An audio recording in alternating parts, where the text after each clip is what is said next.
Okay, guys, so I had this little puppy properly acclimated to the training table, and she's taking treats from my hand very gingerly, which is always a plus. There's no fun to do food work with a puppy that's biting your hand.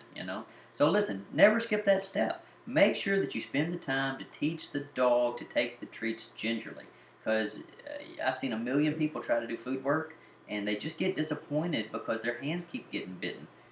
So take your time. Don't worry about these sits and downs. They're really easy to get. Once the puppy understands that she's up there on that table for a reason, then she's going to work with you.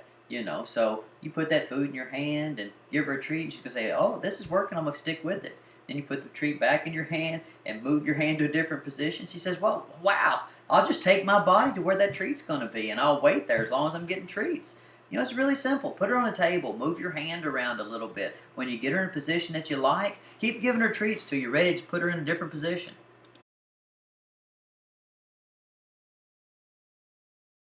To be a good dog trainer, you have to constantly be evaluating how your training sessions are going. So, with this little puppy, she's really such an awesome puppy.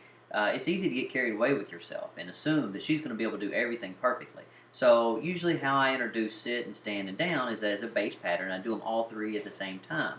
But normally, I'm outside on a big, heavy duty wooden table that doesn't move at all. And since it's winter time and my camera stuff doesn't work very well outside, I had to come inside. And I've got her up here on this little flimsy plastic card table. And so she doesn't mind sitting up there or laying down up there. But getting her to stand, that's kind of iffy because there's that table you can't really see in the video, but it moves a little bit all the time. And it makes her feel unsteady. So I use the fact that she's good at the sit and good at the down to build her confidence. And then I kind of just come in, I throw that stand in there with her. But if you'll look closely, you can see her posture. See how she almost sat down there? It's very important to read your puppy, right? So once I got her into this stand, I could tell she's having a little trouble with it. So watch, I'm going to just try to hold her there just long enough to let her realize that she can do it, to let her realize I would never lie to her. I would never put her in a position where she's in danger. And as soon as she starts to accept that fact, bam, I go right back to the sit.